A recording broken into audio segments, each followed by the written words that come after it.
Thank you, Robert. Yeah, he's fixing the slides so we can take advantage of our time and let the guests introduce themselves. Uh-oh. I know you can do it. So we should, you are very cozy here on the sofa. And this is really nice. It's like a plurality of colors, plurality of cultures. So we have all the plurality right in front of us. But maybe it's nice to know, like, just for who doesn't know you, don't know, who you are, and also what is your role in the plural events in this time. We can start that way. There is a microphone there. Hello everyone. Hello everyone. Hello, hello. Oh. Wow, technology. Hello everyone, I'm PG. I'm Italian, I'm 30 years old. I started with Nikoline Web3Privacy Now 3 years ago, and I'm very interested in politics, philosophy, and just collectivity and how we can together make something beautiful. Hi, my name is Bastin. I'm half Iranian, half Russian, the axis of evil. And my background is in philosophy and computer science. So consequently, I work as IT manager for a psychedelic research organization. And yeah, I got into Radical Exchange and yeah, started engaging the space and organized the last 2 Plural events here in Berlin. Hi, I'm Kris. I'm from Brussels, but I'm always a little bit between Brussels and Berlin and all over the world because I've been working in the blockchain space for the past 10 years. So that means that I just go with the circus wherever we go.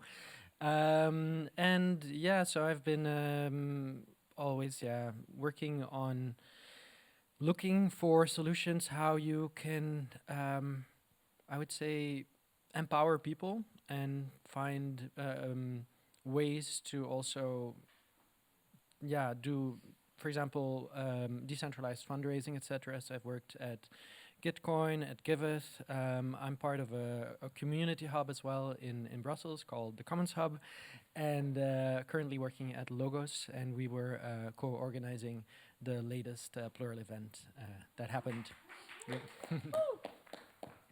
Oh, hey guys, I guess we're doing nationalities. So like Koss, a little bit of Europe, but I grew up in Venezuela, which meant I got into blockchain in 2010. Looking at alternative systems like pretty much my whole life, like governance mainly. Actually, yeah, we had a pass the baton in Gibet at some point, like which was quite cool. And yeah, I'm working right now with Swarm Protocol, so it's like very aligned. We're like members of the whole thing, supporting Web3Privacy Now, but like I'm living at the network school, which is kind of like a very weird space. It has a flag. We can argue a lot about like where it stands, but we basically hosted a 1-month event opening an Ethereum-focused hub. And we had the event as one of these sessions, which was quite a lovely and chaotic space. Which we can talk about a little bit. Cool, thank you so much. Yeah, that leaves me. Yeah, I'm Nikoline. I am originally Dutch, and I've been in Barcelona for the last 20 years after several countries. In relation to the Plural events, we basically started with the Radical Exchange chapters at Akasha Hub Barcelona, like 9 years ago. The challenge was to invite people that really did not agree with each other and make an interesting discussion around that, which was a lot of fun. And we thought to extend this to different places, different cultures, and see what the plurality of opinions actually can bring us and what we can learn from that. So this time is really interesting because the first time Web3Privacy Now and Logos are here, besides Radical Exchange, and we're using tools like Dembrain, Agora, Polis, all these democratic tools that also is in plurality, so we're not really using one, which is a nice challenge, but it's an interesting learning experience. And this last edition we had, this is the 4th event that we're doing, and thanks to Logos as well in the circles, we had a lot of participations this time. So we had 16 locations, 16 cities on the same day talking about deliberate democracy, privacy, and local actions. And just for those who don't know plurality that well, So it's plurality in action. And originally, I mean, our this is an original photo. Nobody has this from Audrey and Glenn. It's Audrey Tang and Glenn Weil. They basically started the radical exchange movement a long time ago. And there's the book that has just been translated in German. That is the Plurality book. Of course, it's open source, and of course, you can contribute. So you can just go there and add your thoughts about this as well. You can buy it at this time.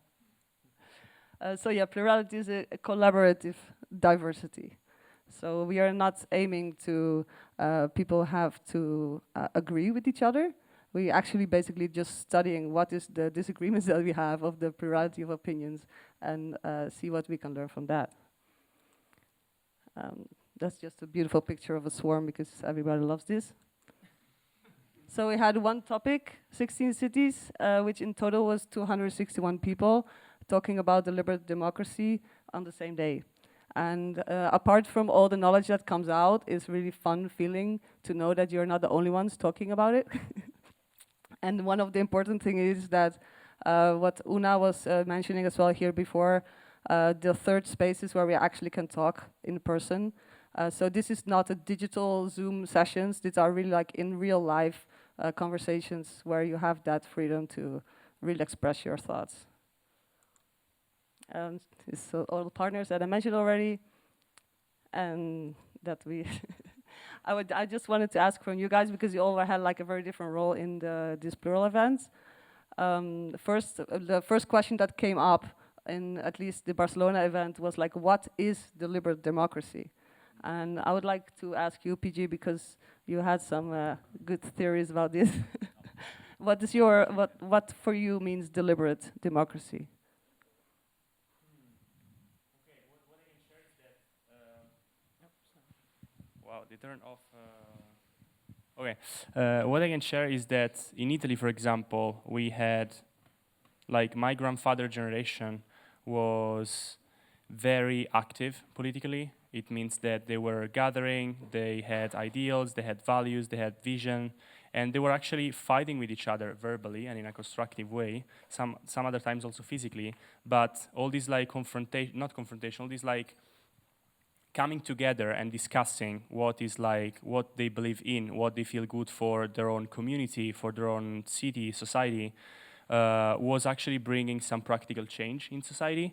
And our generation lost like also physically these hubs, these like political sections of political parties or squares or hubs indeed to actually discuss these ideals. And we are very also distracted, I think, by a lot of things, which is a pity because it's very rare to actually find some peers of mine, 30 years old, 20 years old, 15 years old people that are talking about philosophy or politics or these kind of things. I think what has happened is that like having a lot of wealth in Italy in the last 70 years, we just delegated a lot of things and we forgot that coming together is the only way to actually improve conditions of your lives, because we are full of corruption in Italy, we have a lot of problems in the media, we have a lot of problems in politics. For so many years there is a lot of mismanagement of resources and people complain a lot, but people rarely come together and ask themselves what can we do together to improve this. And one of the key challenges, I think, we lack this kind of physical spaces that can actually now be digital, you know, throughout all these tools that have been implemented in different like use cases around Europe but around the world. What I also notice is that these tools like Agora, Polis are actually well functioning where you have smaller communities. Like for example in Switzerland, every 4 months, 6 months you receive at home a letter that explains you exactly what can be the effect of your voting yes or no to something. And it's like a neutral explanation of this. And you just, you know, you get information, you are empowered with just saying yes or no, and you ship back this envelope and it's done. In Italy, for example, it's very difficult, very different and more difficult to actually understand what is going on, what could be the turnover if you say yes or no. So I hope that with these new tools that we have, these digital means, it will be more easy even for larger communities to get more information and take more conscious decisions. So to address your questions, deliberate democracy, I think it's a matter of recognizing that we are the people, we are democracy. It's not about institutions or politicians that make like change, but it's us together. And we should actually recognize again that we are, you know, Italy, Europe, the world, you name it. We are actually society together. It's not just a matter of delegating these very important decisions to someone else. And through these new technological means, it's not easy. Of course, it's not easy because it's, you know, coordination. We are all here talking about blockchain, coordination, and this and that, and we still have the same problems. Coordinating human beings is like one of the most difficult things ever, probably. Technology can help, and I'm super happy that we have some people like Audrey that, for example, is bringing forward this like way of how technology can empower democracy, how cryptography can empower democracy in a way which is accessible for the people and not just for technologists. So this is what I think means for me, deliberate democracy, like recognize and take back some ownership and responsibilities, because it's not just we deserve freedom, we deserve free speech, we deserve this and that, yes, but it's also responsibility, it's a matter of duty, it's a matter of dedicating time to understand, to come together, to take decisions, etc., etc. Cool, thank you so much for this. Because it was like a really great question to start all the events with, because it's like, it's basically, it's phrases, deliberately a deliberate democracy. If you ask that to a group, nobody really knows what it can mean. So that's why we connected this with detecting like your local actions that you want to have. Like, what are your problems that you have in your city, in your town? And then according to this, we talk about what is your influence in that? How do you feel that you can change these things? And then the abstract concepts of deliberate democracy start to become more real in the group. At least that's what we saw with all these different places. And when they start to talk about the issues and the things that are wrong with their town, they get very passionate. And then you can actually see that they wanting to change it and they don't know how. And that is where you get the conversation was very interesting. And Bastin, you also like, you mentioned before, like there was this like tension between privacy and transparency. And I would like you to explain a little bit what happened, at least in Berlin, from your point of view. Yeah, I mean, we started with the working definition of privacy and transparency, and so privacy basically is the right or the ability to hide something from other people, like some information, some secret, and transparency is the ability to get this information from somebody, like a politician or from the blockchain, and it's a dichotomy. It's a tension field, you know. So in some areas you want to have transparency and you want to actually see what's going on, but in other cases you have your secret. And so we asked the question, okay, like how do you negotiate between these principles? What I found, like I had a group that was concerned with the trash after raves, and so we talked about the problem, and the guy who came up with the idea, he said, guys, it's so nice to just talk about it with somebody. And then I asked, okay, so what about privacy and transparency? And it didn't resonate at all. So because it's such an abstract problem that when you're basically doing the dirty groundwork first, it doesn't come up. And I think it's interesting because this dichotomy is not only technical, I would say it has a spiritual and psychological element between like openness and intimacy, or openness and closeness. And I think if we want to have a conversation with people about that, we need to get down to the reality layer and get away from the abstraction layer and get more concrete with these topics. Mm-hmm. Yeah, thank you so much. Does anyone have any thoughts about this as well? Like, if feel free to add. Yeah, it's indeed like the privacy element in this discussion.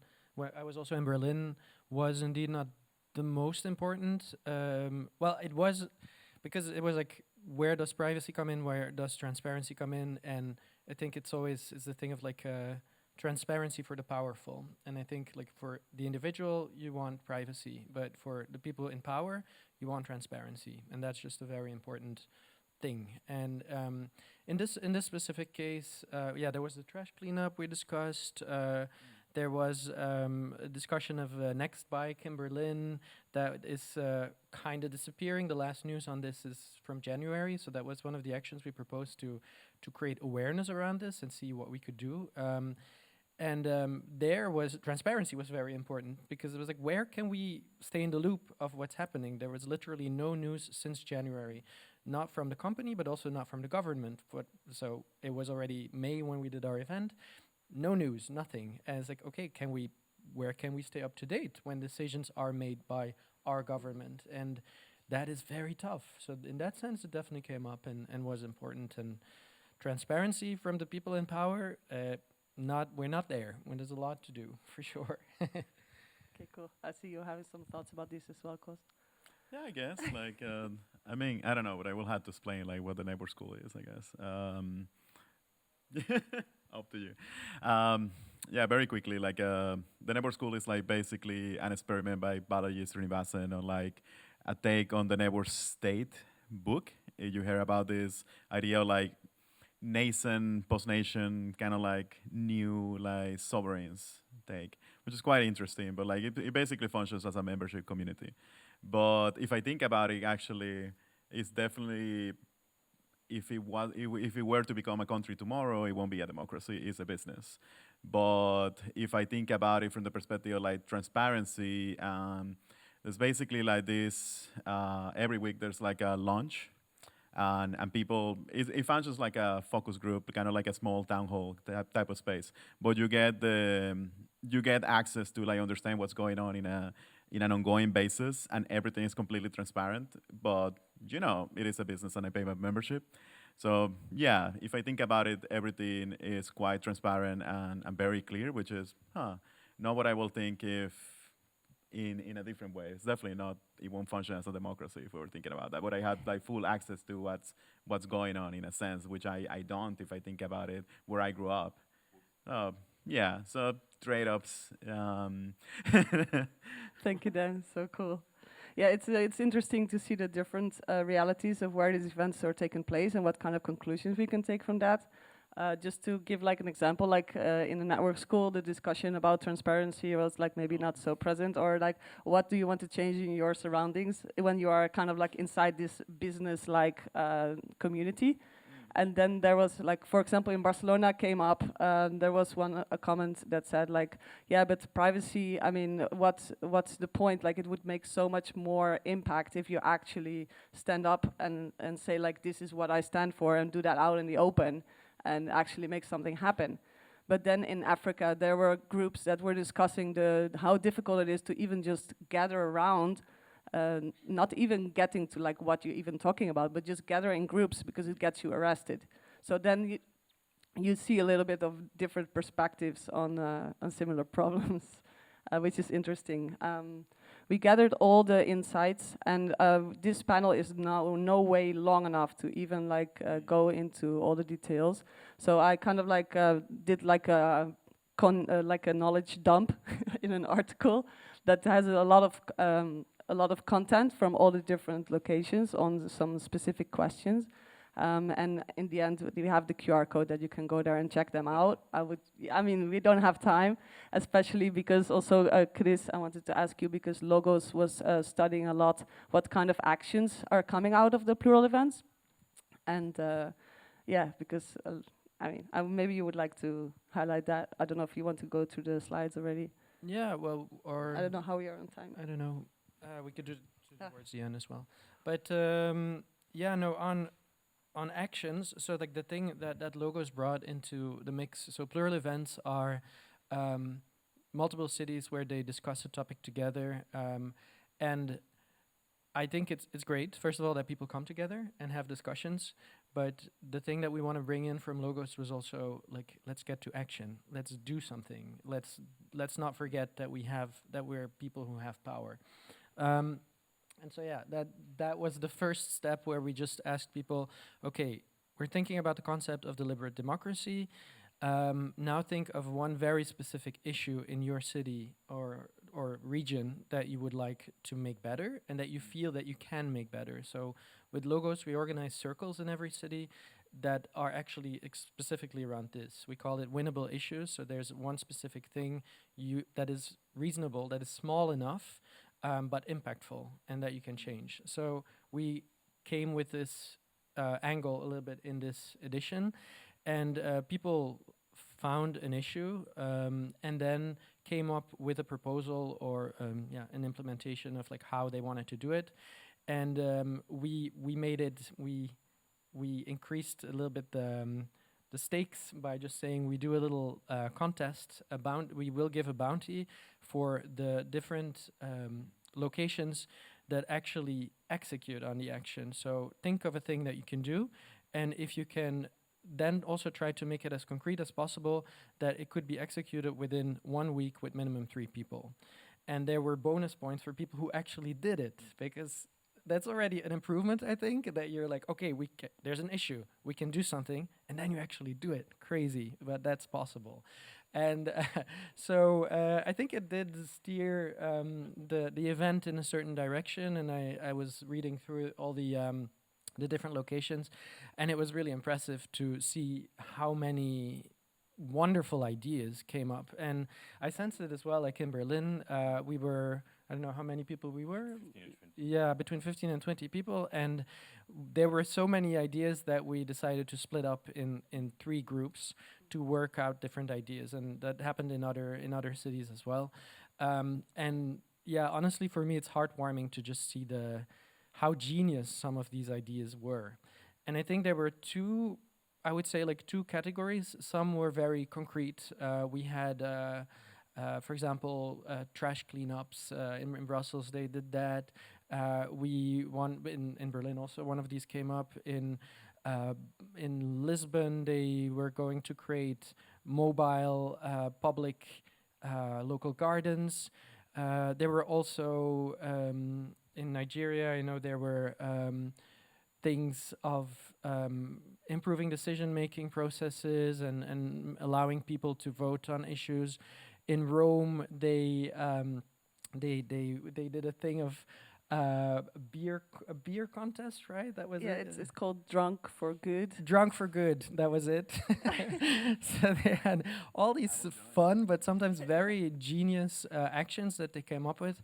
And the 2 categories I would say is, on the one hand, there were people who were like, okay, we're going to do an action with no permission. We just want to create something because the government is not taking action, so we will.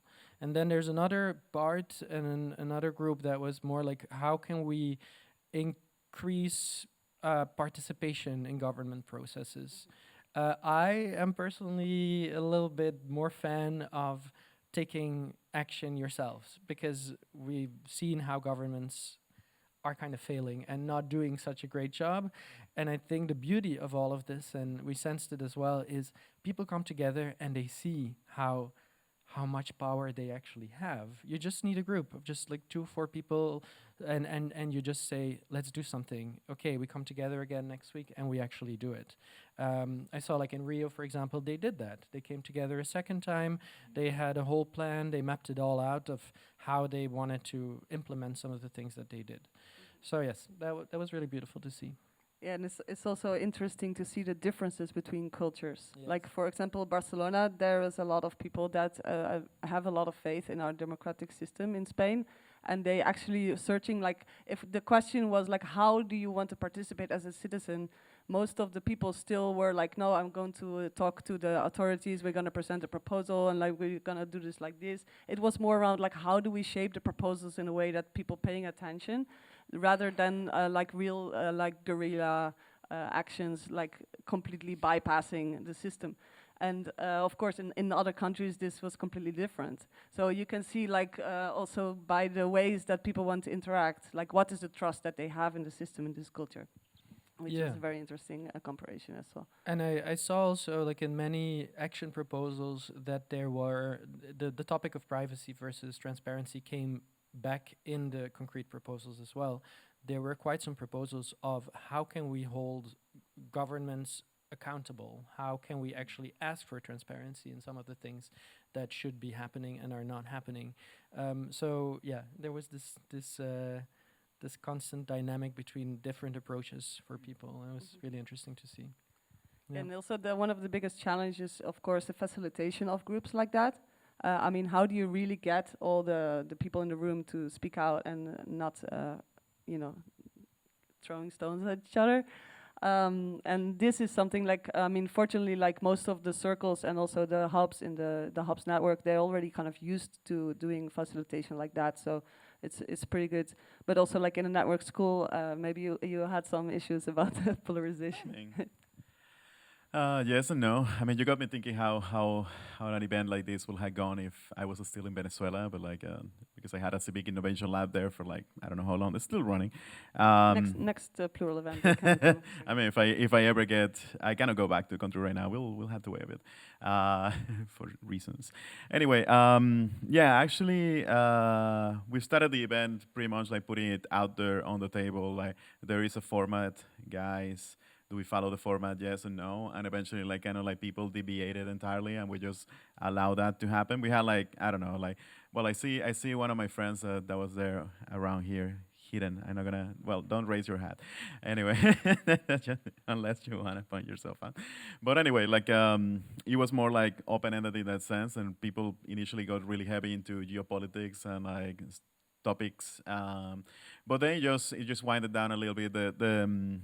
The main reason I will say is like this is a community that has like over 250 people that are committed to lead there long term.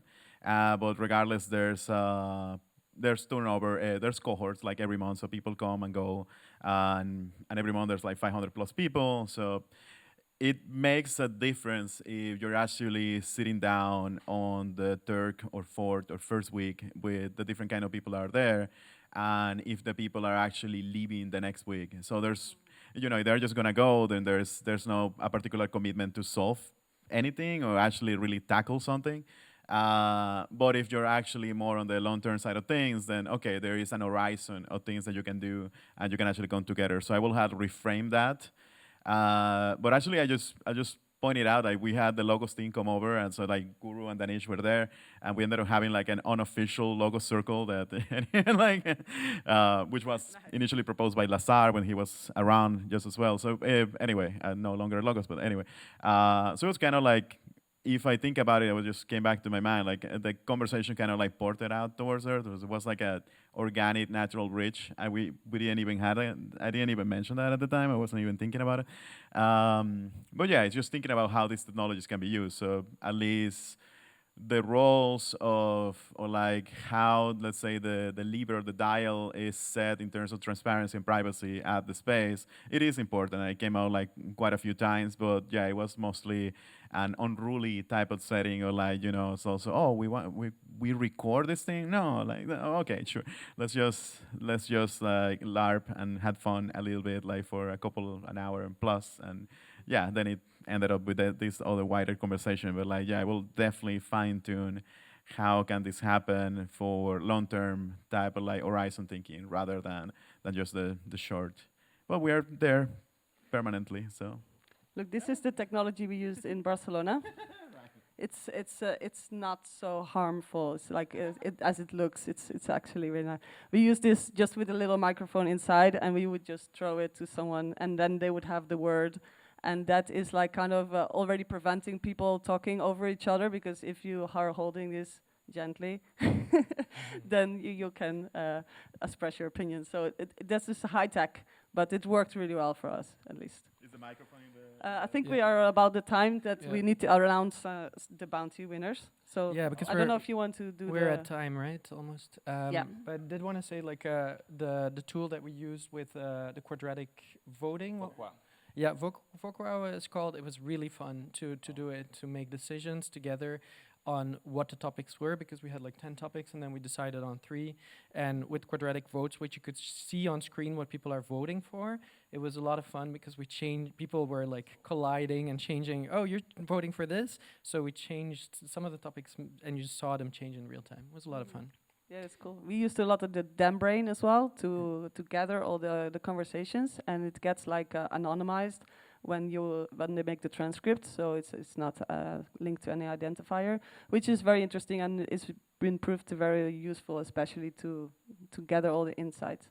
Yeah, so definitely check it out. All these tools are available open source online and in the article as well, right?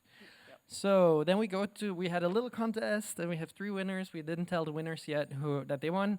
It was just really to activate people. It was not huge amounts. We're giving away like €1,000 in total.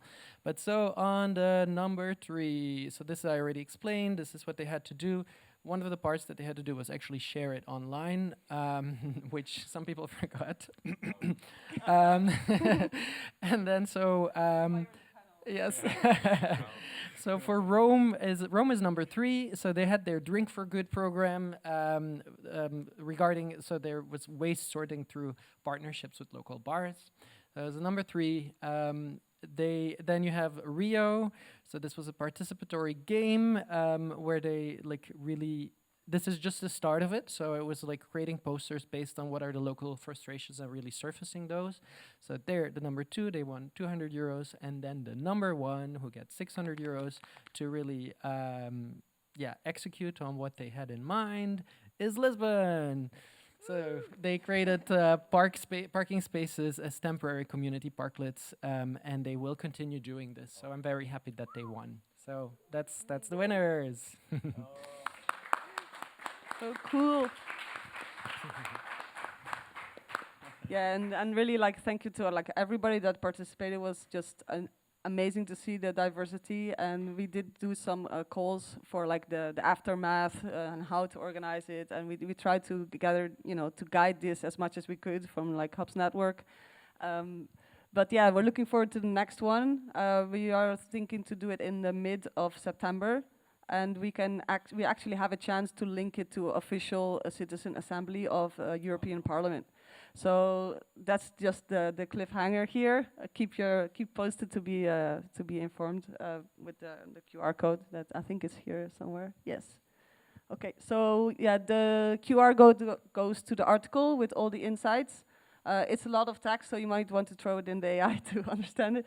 And the Hubs Network Twitter is at least where you can get informed about the next Plural events or anything. You asked good questions already. In the article, there's questions per topic, right? So it's worth and it scrolling specifies per city what they answered, and also some comparisons, actions about what are the contradictions, what are some crazy quotes that you saw, the things like that. Oh, that's why we spoke for 1 hour. Okay. Yeah, exactly. I was trying to get everything from you.